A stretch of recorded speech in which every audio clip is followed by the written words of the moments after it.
Tudo bem, né? Bom, a gente vai para mais uma aula de geografia também. Abram o livro de vocês na página 239, tá ok? Página 239.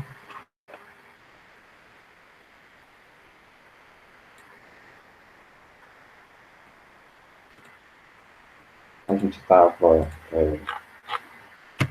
fazendo a leitura sobre o Japão, né? A gente já penetrou nessa parte aqui. Japão e os tigres asiáticos. A gente começou essa leitura na abertura do nosso capítulo. Está fazendo uma retomada do que nós vimos aqui. Vimos sobre localização geográfica do Japão. Basicamente, se localiza na parte que é o país, aliás, mais oriental da Ásia. Vimos a sua demografia, sua geologia ativa.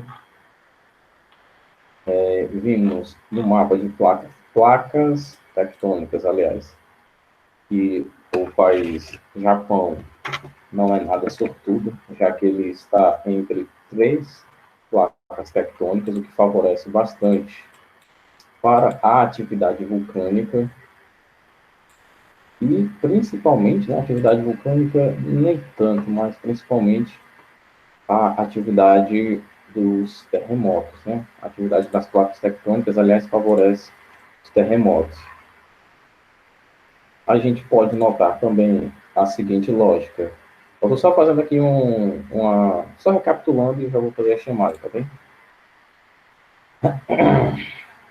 A gente pode notar também o seguinte: se eu estou falando de uma região que está entre três placas tectônicas, consequentemente vai ser uma região bem montanhosa, já que a gente sabe que a compressão, né, compressão entre placas tectônicas faz com que ocorra o fenômeno do dobramento, né, o dobramento da Terra.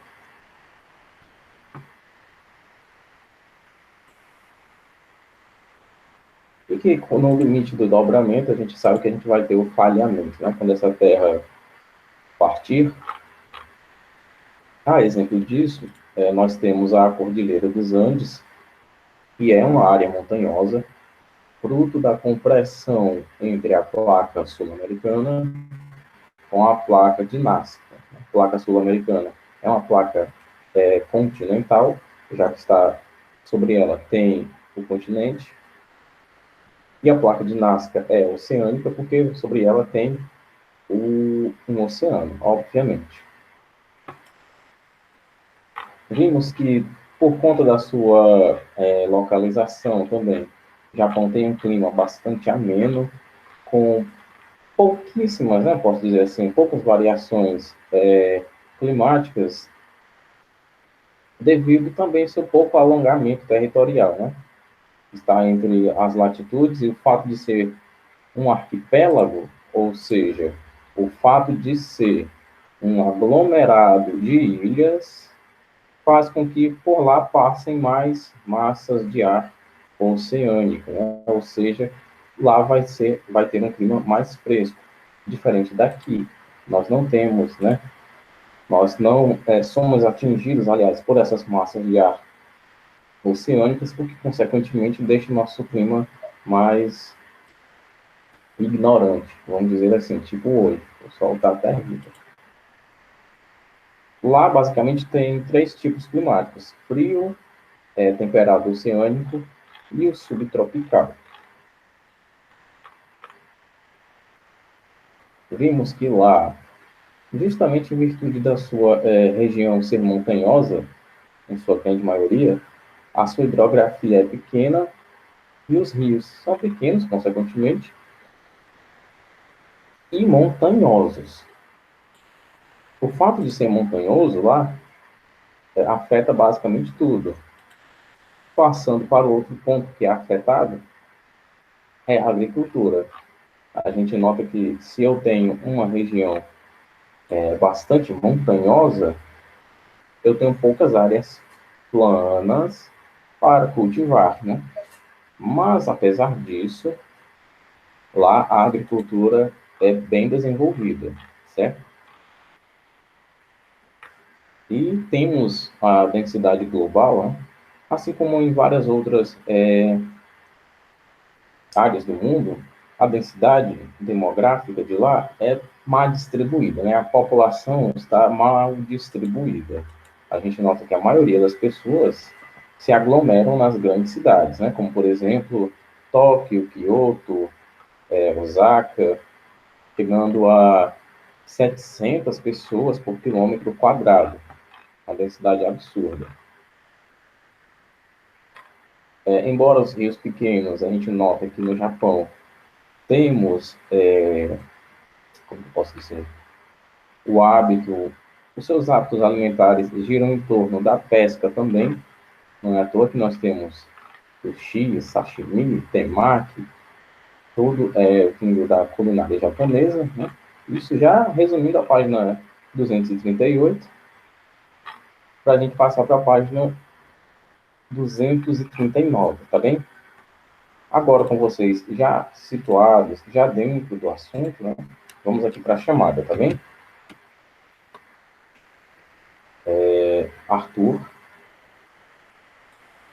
Arthur está presente. Amigo também está presente. Davi Sampaio está presente? Não. Evelyn Paz está presente. Ingrid está presente. Johanna se encontra?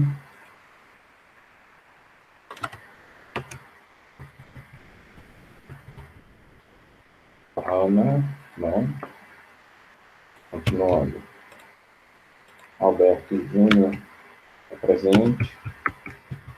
Patrício está presente. Gisele também. Ian está presente.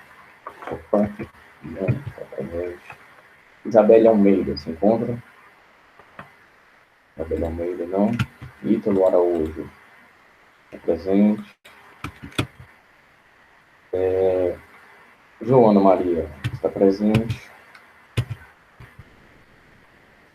JL está presente. José Matheus também. Julia Evelyn também. Laura está presente. Lavínia. Cadê? Está aqui. Letícia L. Letícia, não. Luísa Maria. Luísa, não. Lívia. Lívia Ferreira, presente. Ah, sim, verdade. A Ana se havia me falado, né? Maria Clara. Maria Clara Martins está presente. Maria Lúcia está presente. Pulei a Maria Letícia. Desculpe, Letícia. Letícia está aqui, aliás? Letícia Freitas, não? Natália. Natália se encontra? Também não. Sara. Sara está presente. Stephanie. Suiane. Tiago. Vitor e Yasmin. Bom, vamos lá. Agora todo mundo dentro do assunto, né? Vamos para a página 239. A Era Meiji, a Revolução Japonesa. Durante milênios, o Japão sofreu uma fragmentação política espacial atroz, imposta pelo regime de Shogunato Kamakura, em muito parecida com o feudalismo europeu. Alt 3. Nesse governo, a nação manteve sua economia fechada para o mundo. O isolamento só foi rompido no século XIX, quando chegou ao poder, aliás, a dinastia Meiji, com a ajuda do imperialismo estadunidense. Esse novo regime, vigorado entre 1868 e 1912, promoveu reformas profundas políticas e econômicas, que, progressivamente, fizeram com que o Japão passasse de um país agrário para uma das maiores potências industriais do mundo. O primeiro passo não foi de ordem econômica, e sim política. Em troca dos estimados serviços prestados pelos Estados Unidos para destruir o poder dos shoguns e seus samurais, os Meijis abriram os portos japoneses, até então fechados para o Ocidente. Como a gente pode notar, ao mesmo tempo que é uma estratégia econômica, é política, né? Mas se estamos falando de destituição de poderes, então é majoritariamente política. Os imperadores da dinastia Meiji implantaram também medidas práticas para industrializar e modernizar o país. Dentre as mais importantes, podemos destacar construção de uma ampla rede de infraestrutura, incluindo portos e ferrovias, porque diretamente, o professor estava dando ele para mandar mensagem aqui para a gente, tá ok? O que diretamente vai favorecer a economia externa, né? Já que a gente está falando de portos e ferrovias, vamos inverter aqui. As ferrovias, né? Até que sim, vão favorecer, até certo ponto, a economia interna do país, né? Ou seja, o produto, né, produzido naquela região, comercializado naquela região. Mas quando a gente alia a construção de ferrovias e de portos, né, a gente pode imaginar as cargas dos trens levadas para os navios e as cargas dos navios levadas para fora. O Japão, desde o início do seu processo de industrialização, é um país majoritariamente exportador, tá? Vende para fora mais do que compra. Que necessariamente seria o protecionismo econômico que a gente pode falar. Investimento na construção de indústrias de produção e de base, investimentos em áreas sociais estruturadoras, como saúde, e principalmente a educação, para o desenvolvimento de uma mão de obra saudável e de boa qualidade, que exerceria uma atividade econômica até então estranha para a produção. Desculpem, até então estranha para a população. Imposição do shintoísmo, religião que prega a extrema disciplina e obediência ao superior e que transformou automaticamente o imperador em chefe sagrado do Estado-nação recentemente criado. Chega a ser hilário, né? Você acabar de instituir um Estado japonês, vamos dizer assim, acabar de consolidar a sua nação e a religião que vai ser imposta, principalmente por vias legais, é uma religião que prega a total subordinação, respeito, obediência e disciplina para os seus superiores. Ou seja, se eu tenho um imperador, ele é o superior a todo mundo. Vai ser o chefão sagrado de tudo. Até porque a minha religião diz que tem que ser assim. A religião da minha nação. Olha só, aqui como a gente nota um uso de má fé da crença alheia. Né? Próximo parágrafo. Além disso, vários grupos familiares denominados zaibatsus, percebendo os bons ventos econômicos, que começavam a soprar, passaram a investir pesadamente na indústria. Eles foram os embriões das primeiras indústrias privadas japonesas e formaram, com o tempo, gigantescos conglomerados empresariais.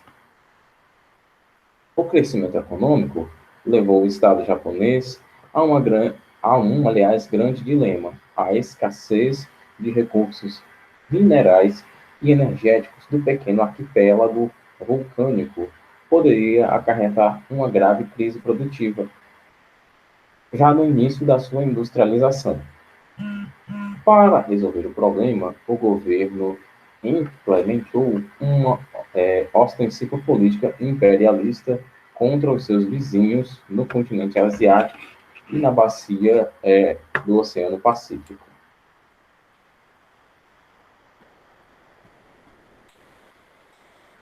Basicamente, no mapa aqui, vamos ver as incorporações, né?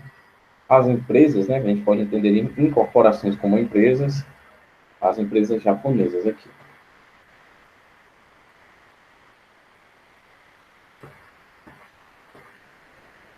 Vamos passar para a próxima página, tá bom? Lá em O Milagre Econômico Japonês. Com o fim da Segunda Guerra Mundial, o Japão teve o seu território praticamente destruído pelos bombardeiros aliados, além de ter perdido os territórios ocupados durante o conflito. Apesar disso, a nação japonesa tem hoje uma das maiores economias do planeta. A retomada rumo ao desenvolvimento pode ser explicada pelos seguintes fatores: a chegada da Guerra Fria ao Oriente, do continente asiático, com a adoção do socialismo pela China na Revolução de 49, isso fez com que os Estados Unidos investissem grandes volumes de capital na reconstrução japonesa. Essa ajuda foi denominada de Plano Colombo e correspondeu ao que foi o Plano Marshall para a reconstrução dos países europeus, ou seja, uma forma de incluir essas nações na esfera de influência estadunidense.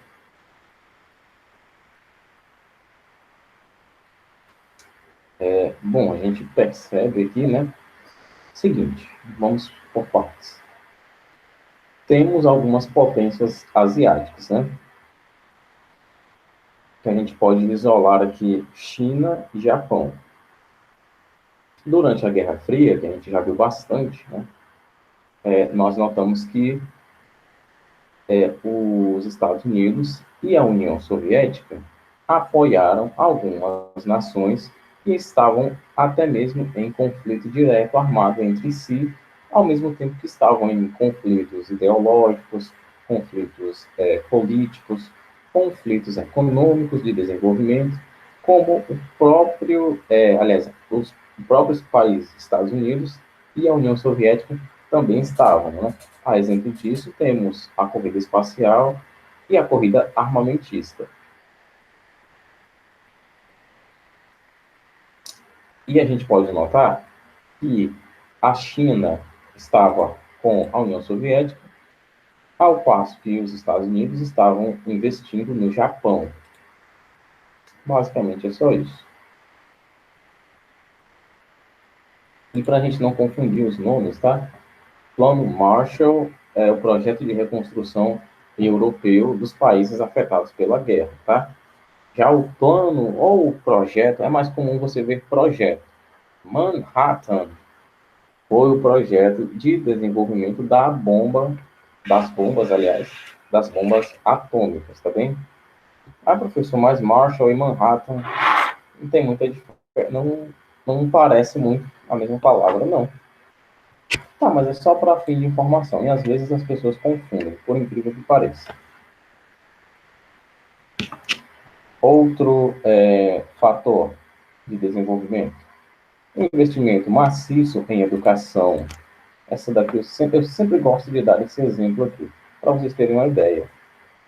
5 dias depois do ataque dos Estados Unidos ao Japão, né, ou seja, 5 dias depois do lançamento da bomba de Hiroshima, mais precisamente no dia 10 de agosto de 1945, as escolas no Japão com as pessoas que tinham condições de estudar, né? E eu não falo condição financeira, não. Eu falo condição de estar presente na aula. As escolas estavam funcionando, nem que fossem ao ar livre. As escolas estavam funcionando. Você tem algumas fotos de alguns alunos com uma cadeira e o professor dando aula ao ar livre, 5 dias depois do ataque dos Estados Unidos, do lançamento da bomba atômica, onde você tem aí mais de 100 mil mortos. 100 mil mortos é mais ou menos isso. Aliás, é mais do que isso. No ataque de uma bomba. E a educação no país é tão valorizada de uma tal maneira que o processo da educação não parou nem com essa tragédia enorme, né? Enormemente absurda. Proporções inimagináveis para a gente. A pré-existência da tecnologia fabril, herança da era Meiji, o que seria essa tecnologia fabril? As fábricas, os manufaturados, todo aquele trabalho de fábrica que era manual. E depois, aos poucos, foi sendo dinamizado e ou substituído com a industrialização. Incentivos governamentais à exportação de bens industriais, claro, eu já falei aqui com vocês, ferrovias, portos, eu tenho aqui o caminho para levar os bens que eu vou vender, né? Eu tenho um caminho, eu tenho um meio e tenho os instrumentos. Daqui eu tenho o favorecimento, né? Aquela potencialização da economia externa, da valorização do mercado externo. Depois, existência de mão de obra abundante, barata e qualificada. Realmente estamos falando de uma nação bem populosa, né? Claro, o crescimento populacional foi se dando e naquela época não tínhamos a população que temos hoje. Mas, se eu tenho uma população numerosa, população que valoriza a educação, eu vou ter muitos profissionais, por exemplo, deixe-me ver, eu vou ter muitos torneiros mecânicos. Se eu tenho muitos torneiros mecânicos, a profissão é mais ou menos, não vai ser tão valorizada como seria se eu tivesse poucos torneiros mecânicos, né? Por exemplo, deixa eu ver que é uma profissão que pouca gente sabe trabalhar com isso. De desenhista, desenhista de histórias em quadrinhos, né? Por exemplo, um desenhista, eu vou falar, tô falando sério aqui com vocês, tá? Na Marvel ou na DC, ele vende uma página do seu desenho com mais ou menos ali o valor de 50 a 500 dólares, né? Dependendo do seu nome, do seu prestígio e, claro, dependendo do seu traço também. Então, se eu tenho poucos profissionais para aquela função, aquela profissão vai ser valorizada, né? Porque, meu amigo, eu não vou receber pouco dinheiro, não. Só tem eu mais 5 que fazem isso aqui. Agora, se tem você mais 5 mil, a sua profissão não vai ser tão valorizada assim, né? Espero que vocês estejam entendendo. Daqui eu tenho mão de obra qualificada, porque eu tenho uma nação que valoriza a educação e que é barata. Não barata do ponto de vista de desvalorizar, né? De você receber menos do que você merece. Outra, tradição cultural de obediência, disciplina e coletivismo. Esse daqui é um dos maiores fatores para a progressão, né? Para o desenvolvimento do Japão. A gente pode notar isso. Eu vou dar um exemplo simples aqui. Se eu não me engano, foi em 2016. No Japão, apareceu um buraco na estrada, né? No asfalto. Caiu lá o asfalto, desabou, fez um buraco, mais ou menos assim, uns 10 metros de diâmetro, sabe? Foram 2 dias, se não me engano, foram 2 dias, ou foram 3. O buraco estava, ó, fechado, já estava asfaltado de novo, pronto para transitarem carros, caminhões, tanto faz. Aqui no Brasil, a gente tem buracos com 18 anos de idade, né? Tem gente que até brinca e faz até aniversário do buraco na rua. Tem alguns memes na internet sobre isso. Que a gente nota um total características, aliás, totalmente contrárias a isso. Olha, aqui a gente tem a cultura da desobediência, a gente tem a cultura da indisciplina e a gente tem a cultura do individualismo. Aqui não tem coletivismo, aqui não tem disciplina, aqui não tem obediência. Né? Continuando, poupança interna, garantida pelos salários do operariado, guardados no início da fase de reconstrução. Então, a gente nota aqui que, basicamente, é uma nação que foi planejada, né? Foi pensada para ser grande, para ser desenvolvida, de todos os aspectos que você imaginar, do aspecto cultural, do aspecto econômico, do aspecto educacional, aspecto sanitário, é um aspecto a se pensar, né? Porque se você falar de saneamento básico, de tratamento de água, tratamento do esgoto, né? Realmente é extremamente desenvolvido lá. Mas e a poluição, né? Poluição atmosférica por conta das indústrias, do número elevadíssimo de carros. Opa, então, aspecto ambiental aqui já tem dois pesos, né? Para a gente observar.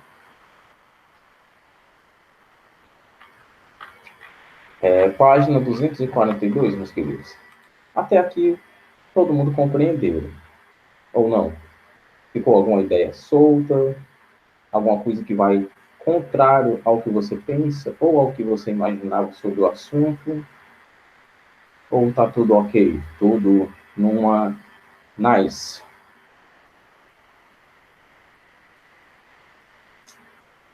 Eu vou entender que tá tudo ok. Então, que vocês ficaram tão espantados com um monte de informação que ficaram sem palavras. Página 242. No período imediatamente após a guerra, a nação japonesa estabeleceu para si um pacto de reconstrução.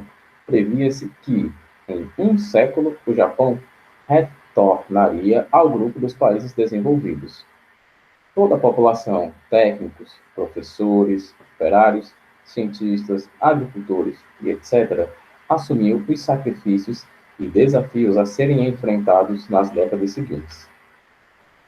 Não obstante essa cômoda posição japonesa na economia mundial, seu desenvolvimento industrial depende da importação de matérias-primas de outros países, pois o território do Japão é muito limitado em recursos minerais e em petróleo. No que diz respeito a esse recurso natural, o país importa todo o petróleo de que necessita, como também cerca de 90% do minério de ferro e manganês e 80% de cobre, além de muitas outras matérias-primas, todas fontes de energia não renováveis. Né? Crescimento econômico e industrialização recente.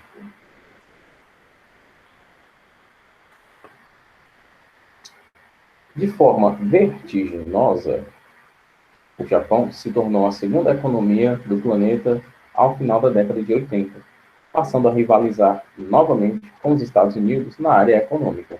Agora, não apenas na bacia do Pacífico, mas em todo o mundo. Na última metade do século XX, foram realizados investimentos maciços em geração de energia hidrelétrica e termonuclear. Esse fator, conjugado ao forte protecionismo estatal, elevou o Japão à condição de um dos maiores produtores mundiais de aço, automóveis, navios, eletrodomésticos, máquinas elétricas e não elétricas e alimentos, bem como na produção têxtil, em que só é superado pelos Estados Unidos e pela Itália. Lembrando, protecionismo estatal, protecionismo econômico, né? Como já expliquei para essa turma aqui, se dá da seguinte forma: você vende mais do que você compra, né? Para o seu caixa Encerrar no positivo, não no negativo, não no vermelho. Ah, professor, mas espera aí. Eu acabei de ver no parágrafo anterior que eles compravam, né, que eles importavam matéria-prima de outros países, já que ele era pobre nesses recursos. Certo. Vamos lembrar que eu estou importando matérias-primas energéticas para a produção industrial, tá? Mas isso não quer dizer que toda essa importação seja maior do que a minha exportação. É justamente o contrário. Eles compravam combustível, compram aliás, né, combustível para a sua produção industrial também. E a sua exportação é maior do que a sua importação, é claro. E vale lembrar também, algumas economias já utilizaram da estratégia do protecionismo para reaver, né, para tentar reavivar a sua economia interna, como, por exemplo, no Brasil. No Brasil, durante a era de Getúlio Vargas, já nos baseamos na economia de vender mais do que se compra, para tentar encerrar o caixa no azul, vamos dizer assim, ou no verde, seja lá qual cor positiva você queira utilizar. Sendo que quando a gente compra mais do que vende, a gente encerra o caixa do mês no vermelho, né? Já que entrou mais coisas, eu gastei mais. Saíram poucas coisas, eu lucrei menos. A ideia é essa, né? É como você imagina o Brasil, um país, aliás, uma nação, como se fosse um mercantil. Eu tenho que vender mais do que eu compro, né? Isso é bem lógico. Bom, mapa abaixo é um resumo das áreas industriais do Japão, sobre siderúrgica, estaleiro, tecnologia e as áreas navais.